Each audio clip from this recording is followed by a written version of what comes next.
बिस्मिल्लाहिर्रहमानिर्रहीम। नहमदुहु सल्ली अला रसूलिहिल करीम अम्मा बाद फ़अऊज़ु बिल्लाहि मिनश शैतानिर रजीम बिस्मिल्लाहिर रहमानिर रहीम वक़ाल अल्लाहु तआला फ़ी क़ुरआनिल मजीद वज़कुर फ़िल किताब इब्राहीम वज़कुर इब्राहीम फ़िल किताब इन्नहु काना सिद्दीक़न नबिय्या सदक़ल्लाहुल अज़ीम रब्बि इश्रह ली सद्री व यस्सिर ली अम्री वहलुल उक़्दतम मिन लिसानी यफ़क़हू क़ौली रब्बि ज़िद्नी इल्मा। అనంత కరుణామయుడు అపార కృపాశీలుడు పాలకుడు పోషకుడు సర్వలోక ప్రభు అయినటువంటి సృష్టికర్త అల్లాహ్ శుభనామంతో ప్రారంభిస్తున్నాను. సోదరులారా సోదరీమణులారా, అస్సలాము అలైకుం రహమతుల్లాహి వబరకాతుహు. దీని అర్థం ఏమిటంటే, సర్వలోక ప్రభు అయినటువంటి ఆ దైవం అల్లాహ్ మన అందరి మీద శాంతిని శుభాలను కురిపించునుగాక, ఆమీన్. సోదరులారా, మొట్టమొదటిసారిగా మరి ఈ రోజున విజయదశమి పండుగ మరి ఎంతో ఆనందోత్సాహాలతో జరుపుకోవడం జరుగుతుంది. మరి నేను అందరికీ కూడా విజయదశమి శుభాకాంక్షలను తెలియజేస్తున్నాను. మరి అంతేకాకుండా మరికొన్ని 2-3 రోజుల్లో మరొక పండుగ కూడా రాబోతుంది. మరి అది ముస్లింలకు ఎంతో ప్రీతికరమైనటువంటి ఈదుల్ అజహా బక్రీద్ అనే పండుగ కూడా రాబోతుంది.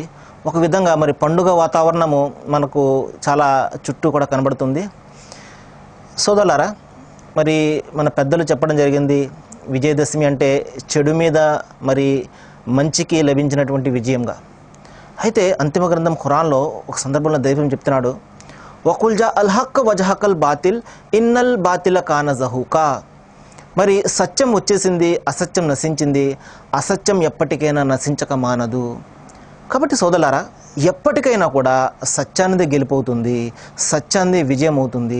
ఈ సృష్టికి కర్త ఒక్కడే అన్న సత్యం, మరి ఆయనకు ఎవరు కూడా సాటి సమానము లేరు అన్న సత్యము, మరి ఆయన సర్వలోక ప్రభు అన్న సత్యము, మరి ఆయన మార్గదర్శకత్వం నిమిత్తము అంతిమ గ్రంథం ఖురాన్ను మరియు చివరి ప్రవక్త ముహమ్మద్ ప్రవక్త సల్లల్లాహు అలైహి వసల్లం వారిని పంపించారు అనేది సత్యము.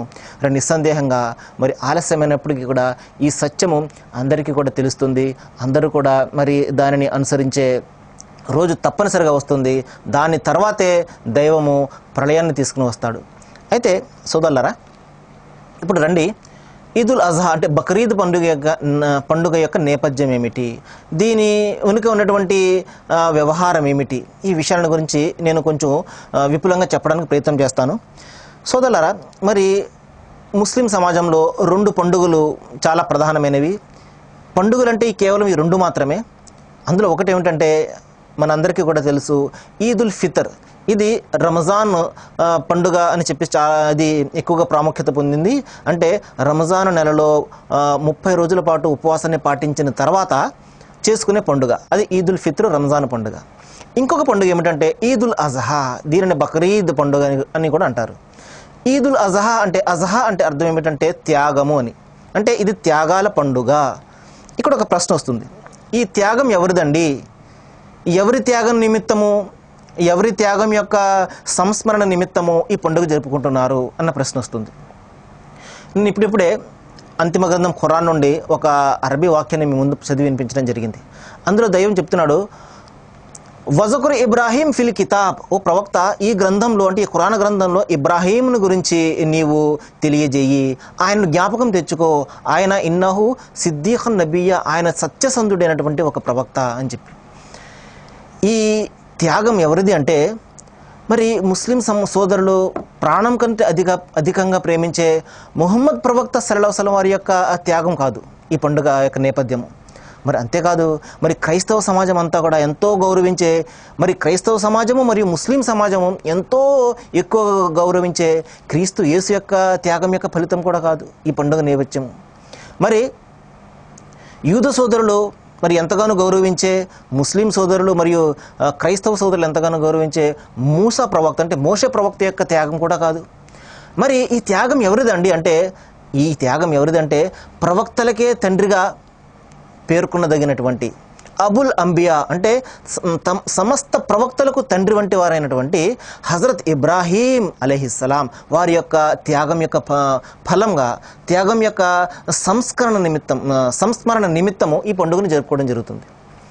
అయితే సోదరులారా, ఈ ఇబ్రాహీం ఎవరండి అలైహిస్సలాం? నేను ఇబ్రాహీం ఈసా, మూసా అన్న ప్రవక్తల పేర్లు వచ్చినప్పుడు అలైహిస్సలాం అని పిలవడం జరుగుతుంది. ఇక్కడ ఒక సందేహం వస్తుంది, ఏంటంటే అలైహిస్సలాం అని అంటున్నారు ఏమిటి, ఇదంతా కూడా ఆయన పేరేనా? కాదు సోదరులారా, అలైహిస్సలాం అంటే అర్థం ఏమిటంటే దేవుని శాంతి వాళ్ళపై కురియుగాక అని చెప్పేసి మన పెద్దలను, మన ప్రవక్తలను గౌరవించే పద్ధతి అన్నమాట అది.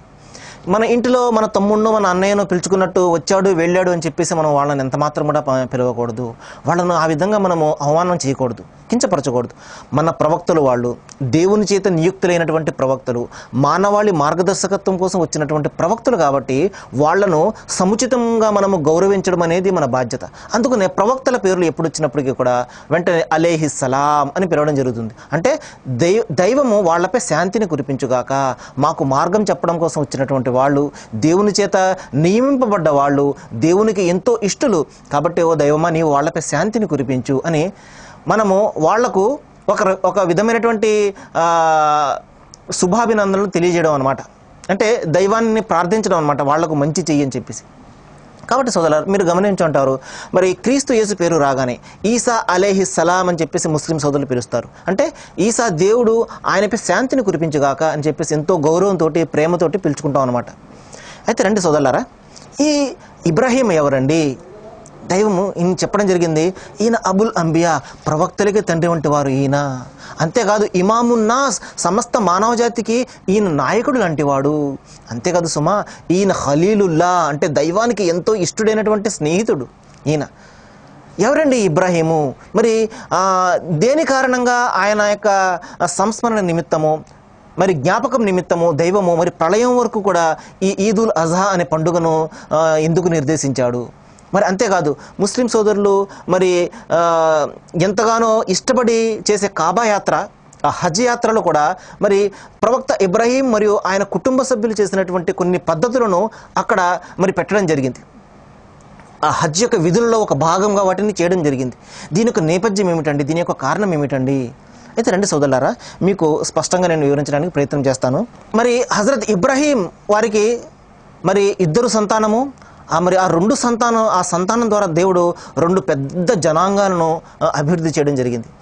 ఒక కుమారుని ద్వారా యూద జనాంగం మరి అభివృద్ధి చెందింది, మరొక కుమారుని ద్వారా అరబ్బు సంతానం అభివృద్ధి చెందింది. ఈ విధంగా అరబ్బులు మరియు యూదులు 2 పెద్ద జనాంగంగా ఈ ప్రపంచంలో మరి ఎంతగానో అభివృద్ధి చెందడం జరిగింది. కాబట్టి ఈ ప్రపంచంలో ఉన్నటువంటి అందరూ కూడా ఏదో విధంగా వాళ్ళ యొక్క సంతానంగానే భావించబడుతున్నారు. అయితే రండి, ఈయన ఎందుకు మానవుల యొక్క నాయకుడిగా దైవం నియమించాడు? ఏ అర్హతతోటి దైవము సమస్త మానవజాతికి ఆయనను నాయకుడిగా నియమించాడు? మరి ఏ పని చేసిన కారణంగా దైవం ఆయనను తన యొక్క స్నేహితునిగా ఆయనను పిలుచుకున్నాడు? సోదరులారా, మనకు ఏదైనా ఒక మంచి కానీ లేకపోతే ఏదైనా జరిగింది అనుకోండి, దాని వెనకాల చాలా కష్టం ఉంటుంది. కష్టం తర్వాతనే ఆ ఫలితము మనకు దక్కుతూ ఉంటుంది. మరి అదేవిధంగా దైవం కూడా తన దాసులను చాలా ఎక్కువగా పరీక్ష పెడతాడు. ఏ దాసుడైతే ఆయనకు అత్యంత ఇష్టడో, చూడండి, ఏ దాసుడిని అయితే ఆయన ఎక్కువగా ప్రేమిస్తాడో ఆ దాసుడిని ఆయన ఎక్కువగా కష్టాలు పాలు చేస్తాడు. ఎందుకు?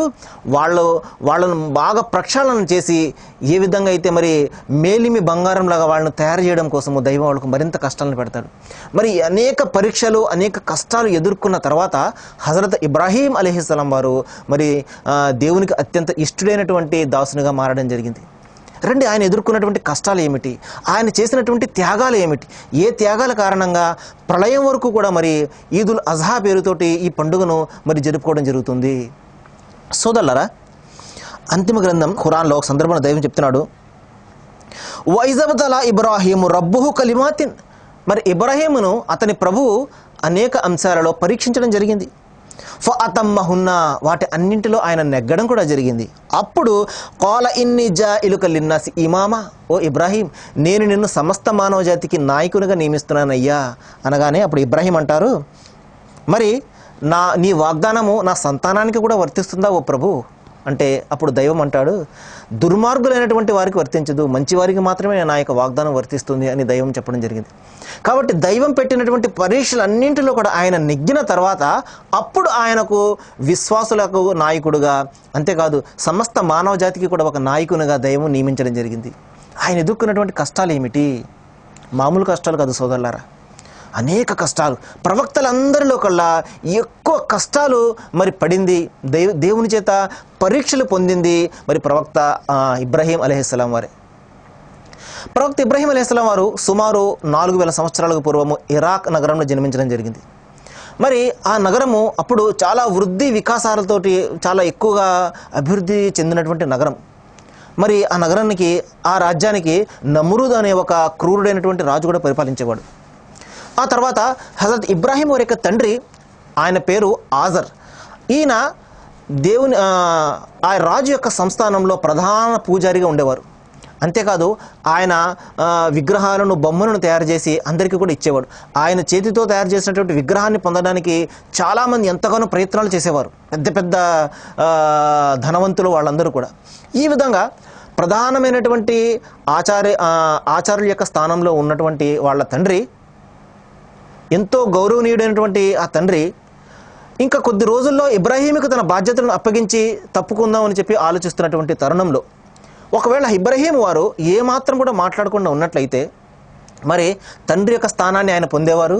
అత్యంత గౌరవనీయుడైనటువంటి వ్యక్తిగా ఆయన పేరొందేవారు. కానీ ఆ విధంగా జరగలేదు.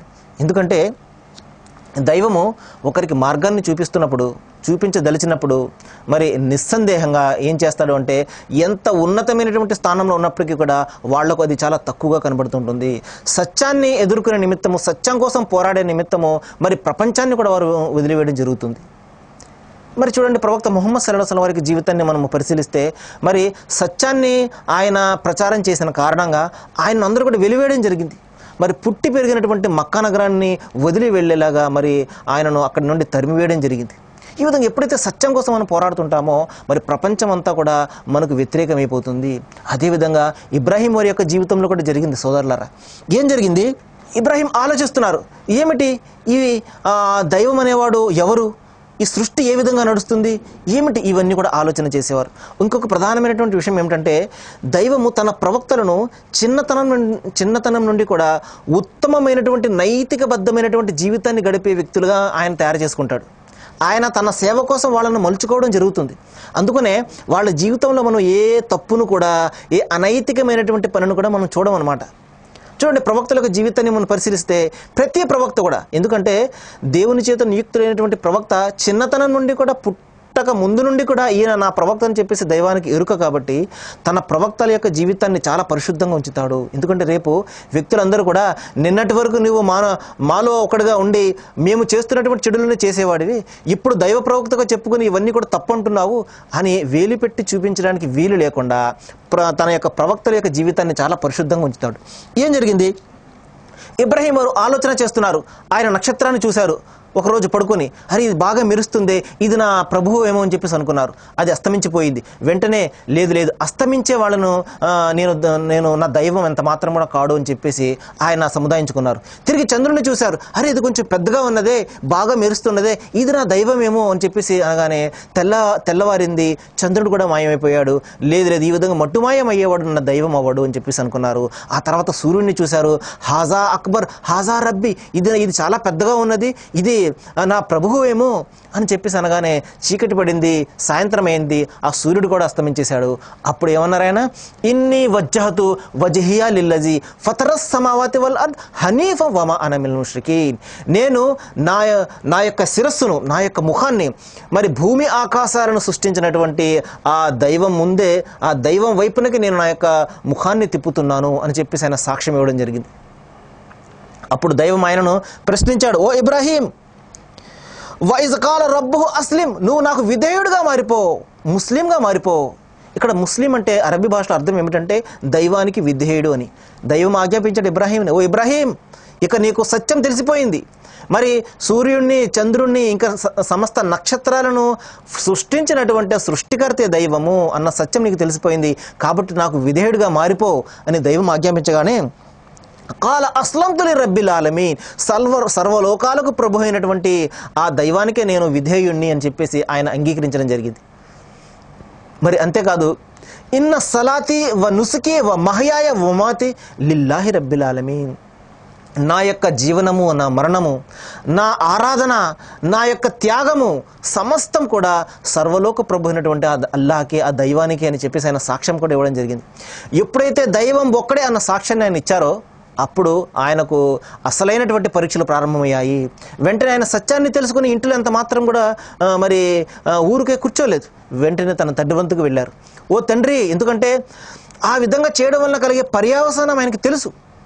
ఆ విధంగా దైవానికి సాటిని కల్పించి, దైవానికి ఒక ఆకారాన్ని కల్పించి అందరికీ కూడా మరి మార్గాన్ని తప్పిస్తున్నటువంటి తండ్రిని చూసి, అరే ఈ విధంగా చేసినట్లయితే ఆయన తండ్రి మరి నరకానికి ఆహుతైపోతాడే, నా తండ్రిని నేను రక్షించాలి అని చెప్పేసి తండ్రి వద్దకు వచ్చి, ఓ తండ్రి, మీరు ఈ బొమ్మలను ఏ విధంగా దైవాలుగా చేసుకుంటున్నారు? మీరు స్వయంగా మీ చేతులతోటి ఈ బొమ్మలను తయారు చేస్తున్నారే. ఒక విగ్రహానికి ముక్కు కొంచెం పొడుగ్గా పెడుతున్నారు, మరొక విగ్రహానికి మీరు చెయ్యి పొడుగ్గా పెడుతున్నారు. మీకు తలిచిన రూపంలో మీరు తయారు చేస్తున్నారే. మీరు వీటిని సృష్టిస్తున్నారు, కానీ ప్రజలకు మీ సృష్టికర్త ఈ బొమ్మలోని ఏ విధంగా చెప్తున్నారు? ఈ కనలేని వినలేని ఈ బొమ్మలను మీరు ఆరాధించకండి ఓ తండ్రి. శైతాన్ యొక్క మీరు మార్గాన్ని తొక్కకండి. నా వద్ద ఏ జ్ఞానమైతే వచ్చిందో అది మీ వద్దకు రాలేదు. దైవం నాకు సత్యాన్ని చూపించాడు, కాబట్టి మీరు వీటిని విడిచిపెట్టండి. దైవం ఒక్కడే, ఆయనకు ఎటువంటి సాటి సమాన రూపము లేదు అని ఎప్పుడైతే ఈ సందేశాన్ని తన తండ్రికి అందజేశారో, తండ్రి వెంటనే ఉగ్రుడే ఏం చేశాడంటే, ఓ ఇబ్రాహీం, నా తాత ముత్తాతల యొక్క ధర్మాన్ని కాదంటున్నావు నీవు ఈ పని మానుకోకపోతే నేను నిన్ను రాళ్లతో కొట్టి నిన్ను చంపేస్తాను, నా సమాజంలో నిన్ను బహిష్కరించేస్తాను అని బెదిరించడం జరిగింది తన యొక్క కుమారుణ్ణి. చూడండి, ఆ తర్వాత తన జాతి ప్రజల వద్దకు వెళ్ళారు. ఓ నా జాతి ప్రజలారా, చూడండి, నేను ఒక సత్యాన్ని చెప్తున్నాను. దైవం ఒక్కడే. మీరు ఈ విధంగా కనలేని వినలేని ఏ పని చేసి పెట్టలేని ఈ యొక్క విగ్రహాలను, ఈ బొమ్మలను మీరు ఆరాధించకండి అనగానే ఆ జాతి ప్రజలు కూడా ఎంత మాత్రం కూడా ఈయనను పట్టించుకోరు. ఆ తర్వాత ఏం జరుగుతుంది? వారందరూ కూడా ఒక జాతరకు వెళ్ళడం జరుగుతుంది. అప్పుడు ఇబ్రాహీం వారు వాళ్ళ యొక్క విగ్రహాలను పూర్తిగా ఆయన తునాతునకలుగా చేసేసి ఒక పెద్ద విగ్రహాన్ని విడిచిపెట్టి ఆ విగ్రహం చేతిలో ఒక కర్రను పెట్టడం జరుగుతుంది. అందరూ కూడా జాతర నుండి తిరిగి వస్తారు. తమ విగ్రహాల యొక్క దుస్థితిని చూసి వాళ్ళు ఎంతగానో మరి గగ్గోలు పెట్టి, ఈ విధంగా మా దేవుళ్ళ పరిస్థితి ఈ విధంగా అయిందేంటి, ఎవరు ఈ విధంగా చేశారు అనగానే అప్పుడు ఇబ్రాహీంని అడుగుతారు, ఎందుకంటే నీవే ఈ విధంగా మా యొక్క దైవాలను గురించి చెడుగా బోధిస్తున్నావు, తోలనాడుతున్నావు, నీవే ఈ విధంగా చేసుంటావు, నీవేనా చెప్పు అనగానే, లేదు నేను కాదు, ఆ పెద్ద విగ్రహాన్ని అడగండి, ఎందుకంటే దాని చేతిలోనే కర్ర ఉన్నది, ఆ విగ్రహమే ఈ చిన్న చిన్న విగ్రహాలను పగలగొట్టేసింది అనగానే వాళ్ళు ఒకళ్ళనొకళ్ళు చూసుకుని ఆలోచన మొదలుపెట్టారు. అదేమిటి, మరి ఇది ఏం మాట్లాడలేదు కదా, ఏమి చూడలేదు కదా, విగ్రహాన్ని అడగమంటున్నాడు ఏమిటి అని చెప్పేసి వాళ్ళలో ఆలోచన చేయడం మొదలుపెట్టారు. అయినప్పటికీ కూడా అంగీకరించలేదు. వెంటనే రాజు వద్దకు తీసుకుని వెళ్ళారు. ఆ రాజు అన్నాడు, ఓ ఇబ్రాహీం, నేను కాక నీకు మరొక దైవం ఉన్నాడా? చూడండి, ఆ రాజు తనను తాను దైవాంశ సంభూతునిగా దైవంగా పిలిపించుకుంటూ ఆరాధనలు పొందుతూ అప్పుడు ప్రశ్నిస్తున్నాడు, నేను కాకుండా నీకు మరొక దైవం ఉన్నాడా? నేను నీకు భుక్తినిస్తున్నాను, నేను నీకు ఉద్యోగాన్ని ఇచ్చి నీ తండ్రికి ఆస్థాన విద్వాంసుడిగా నేను ఉద్యోగాన్ని ఇచ్చాను, నేను మిమ్మల్ని పోషిస్తున్నాను, నేను తప్ప నీకు మరొక దైవం ఉన్నాడా అనగానే అప్పుడు ఇబ్రాహీం వారు ఏమన్నారంటే, మరి ఎవరి చేతిలోనైతే జీవన్మరణాలు ఉన్నాయో ఆయనే నా ప్రభువు, నీవెలా ప్రభువు అవుతావు అనగానే, అలాగా అని చెప్పి ఒక ఖైదీని తీసుకుని వస్తాడు. ఆ ఖైదీకి ఉరిశిక్ష పడి ఉంటుంది. అప్పుడు అంటాడు, ఈ ఖైదీని విడుదల చెయ్యండి. చూసావా, మరణశిక్ష పడ్డటువంటి ఖైదీని నేను విడిచిపెడుతున్నాను, అంటే నేను జీవితాన్ని ప్రసాదించాను. మరి ఇంకొక వ్యక్తిని తీసుకొచ్చి అతనిని మరి ఉరివేసి చంపివేయడం జరుగుతుంది. చూడు, నేను మరణాన్ని ఇచ్చాను, జీవితాన్ని నేనే ఇచ్చాను, మరణాన్ని నేనే ఇచ్చాను, నేనే దైవాన్ని అని చెప్పేసి ఆ నమ్రూద్, ఆ క్రూరుడైనటువంటి ఆ రాజు ఇబ్రాహీం వారికి చెప్పడం జరుగుతుంది. ప్రవక్త ముహమ్మద్ సల్లల్లాహు అలైహి వసల్లం ఒక మాట చెప్తారు. అదేంటంటే, నిజమైనటువంటి సాక్ష్యం ఏమిటంటే, నిజమైనటువంటి ధైర్యం ఏమిటంటే, క్రూరుడైనటువంటి రాజు ముందు తన తల తెగి పడిపోతుంది అన్న భయం ఉన్నప్పటికీ కూడా సత్యాన్ని గురించి చెప్పడము, సత్యాన్ని గురించి సాక్ష్యం ఇవ్వడము, అదే పని ఇక్కడ హజరత్ ఇబ్రాహీం వారు చేస్తున్నారు. జీవన్మరణాలు నీ చేతిలో ఉన్నాయంటున్నావు, కానీ నా అల్లాహ్, నా దైవము సూర్యుడిని తూర్పు నుండి ఉదయింపజేస్తాడు, నీవు పడమర నుండి ఉదయింపజేయి, నీవే దైవమైతే అనగానే ఆ సత్యధిక్కరి బిత్తరపోతాడు. ఎందుకంటే అది అతని చేతిలో లేనటువంటి పని కదా. వెంటనే అతని అహం దెబ్బతింటుంది. ఓ భటులారా, ఈ ఇబ్రాహీంని తీసుకువెళ్ళి మీరు మండే అగ్నిగుండంలో పడవేసి ఆయన కాల్చివేయండి అని చెప్పేసి ఆజ్ఞాపించడం జరుగుతుంది. అప్పుడు అగ్నిగుండంలో పడవేయగానే అగ్ని అతనికి ఎంత మాత్రం కూడా హాని చేయదు. ఎందుకంటే దైవాజ్ఞ. కూలియా నారు కూని బనరదు సలామున్ అలా ఇబ్రాహీం, ఓ అగ్ని చల్లారిపో, ఇబ్రాహీముకు నీవు చల్లదానాన్ని కలిగించు, పూల మాదిరిగా అతనికి మెత్తగా చల్లదానాన్ని కలిగించు అని చెప్పేసి దైవం మంటను ఆజ్ఞాపించడం జరుగుతుంది. అక్కడ మొట్టమొదటి పరీక్షలో ఆయన నెగ్గడం జరిగింది. భయపడలేదు రాజుకు, తన తండ్రికి భయపడలేదు, తన జాతి ప్రజలకు భయపడలేదు. మరి సకల లోకాలకు ప్రభు ఒక్కడే అన్న సత్యాన్ని సాక్ష్యాన్ని ఆయన ఇవ్వడం జరిగింది. ఆ మొట్టమొదటి పరీక్షలో నెగ్గడం జరిగింది.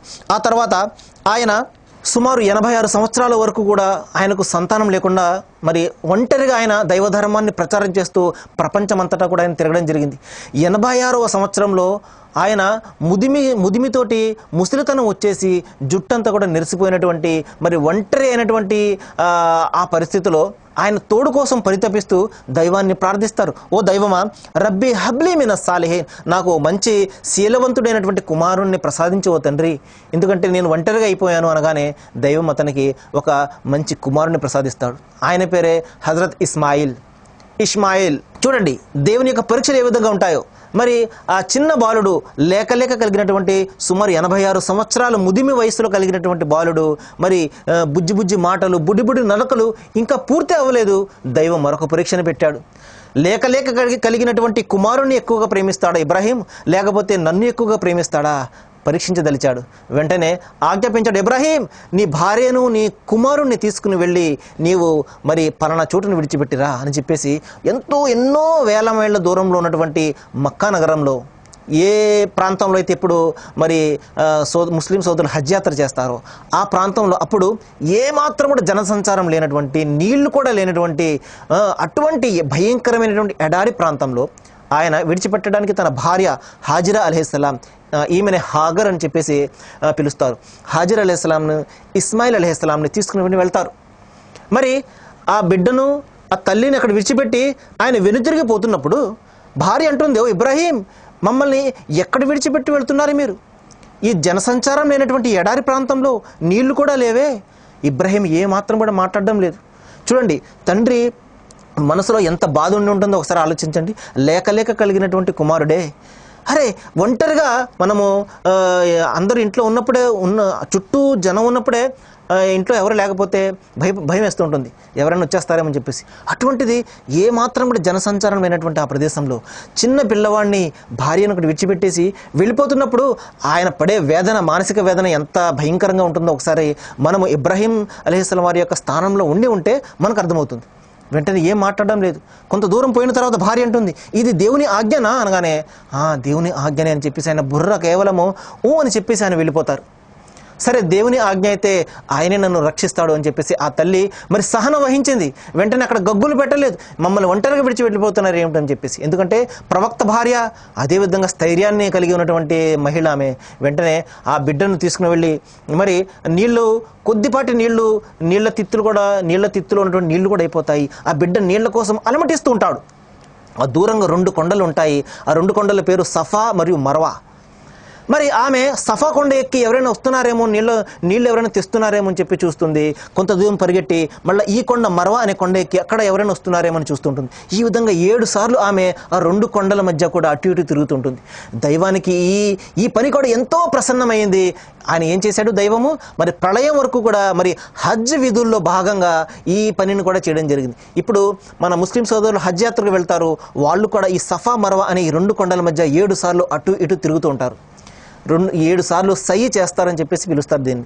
ఈ విధంగా ఆమె నీళ్లు దొరకనటువంటి పరిస్థితుల్లో ఆ బిడ్డ నీళ్ల కోసము దాహంతో అలమటిస్తూ ఉన్నప్పుడు ఆ కాళ్ళతోటి ఆ బిడ్డ తొంతూ ఉంటాడు, నేలను కొడుతూ ఉంటాడు ఆ నీటి ఆ దాహం యొక్క బాధను తట్టుకోలేక.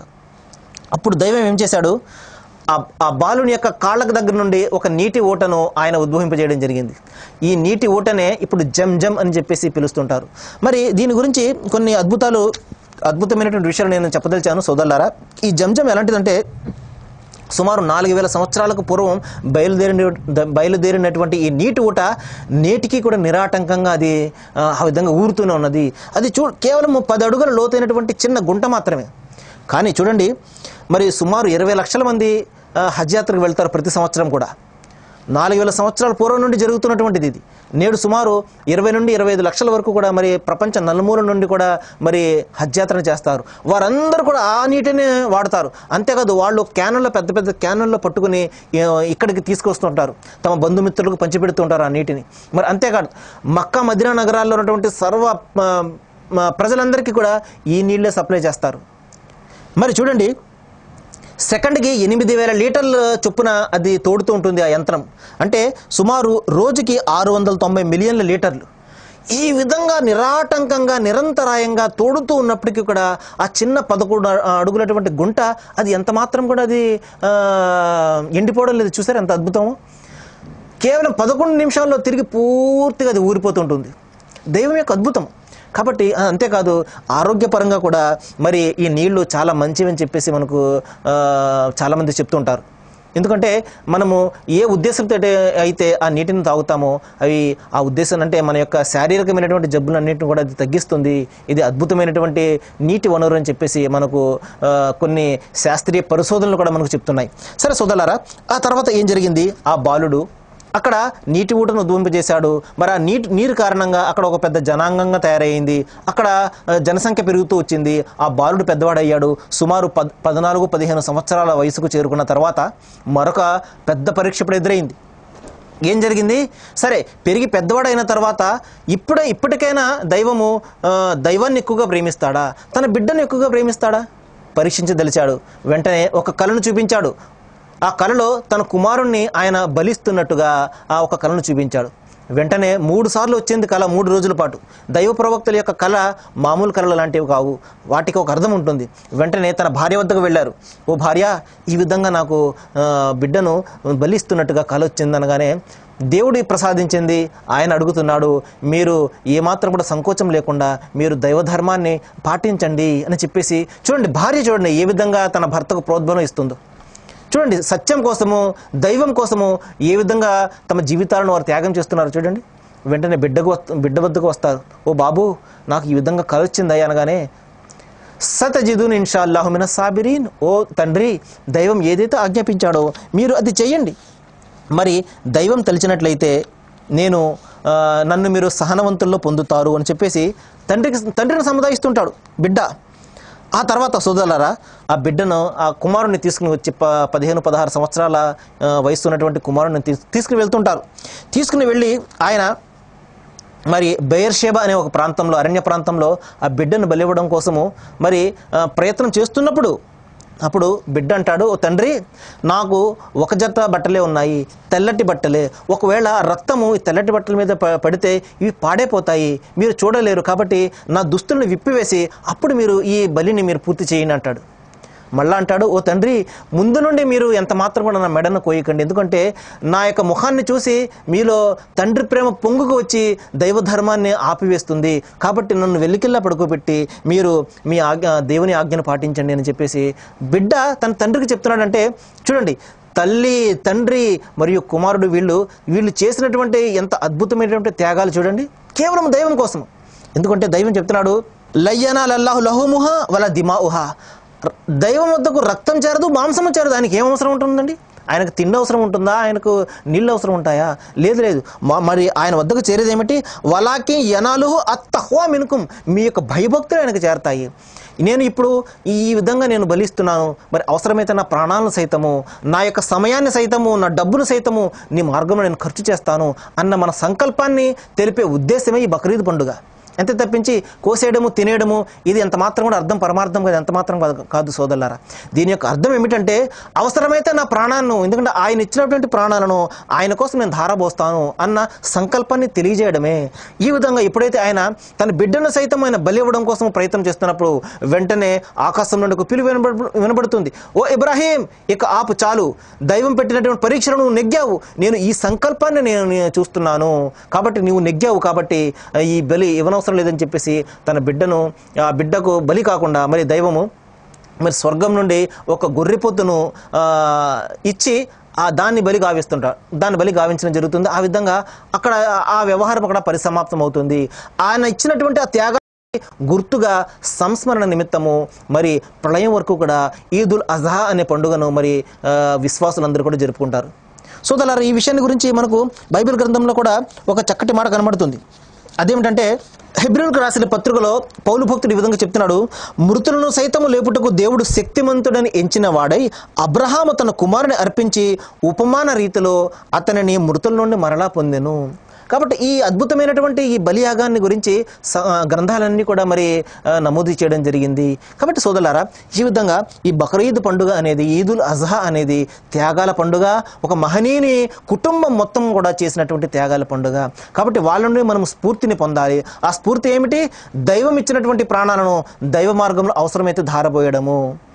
కాబట్టి ఇప్పుడు నేను ఈ జంతువును నేను బలిస్తున్నాను, మరి అవసరమైతే నా ప్రాణాలను సైతం బలిస్తాను అన్న సంకల్పాన్ని తెలియజేసే ఉద్దేశంతోనే ఈ యొక్క పండుగ. కాబట్టి సోదరులారా, నేను దైవాన్ని ప్రార్థిస్తున్నాను, మరి ఏ మహనీయుని త్యాగ ఫలితము, ఏ మహనీయుని త్యాగం యొక్క సంస్మరణ నిమిత్తము మనం ఈ పండుగను జరుపుకుంటున్నామో, విశ్వాసుల నాయకుడు ఆయన, మరి సమస్త ప్రజలందరికీ నాయకుడు ఆయన, మరి ప్రవక్తల తండ్రి వారు, ఆయన తండ్రి లాంటి వారు, మరి ఇబ్రాహీం యొక్క సహజమైనటువంటి వారసులు ఎవరు అంటే ప్రవక్త ముహమ్మద్ సల్లల్లాహు అలైహి వసల్లం వారు అని చెప్పి మనకు అంతిమ గ్రంథం ఖురాన్లో చెప్పడం జరిగింది.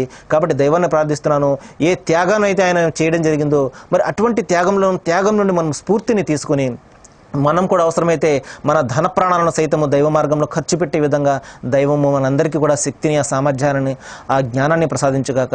దైవం అందరికీ కూడా మంచిని చేయాలని, అందరి కష్టాలను తొలగించి అందరికీ శాంతిని ప్రసాదించాలని నేను సర్వలోక ప్రభు అయినటువంటి అల్లాహ్ను వేడుకుంటూ ముగిస్తున్నాను.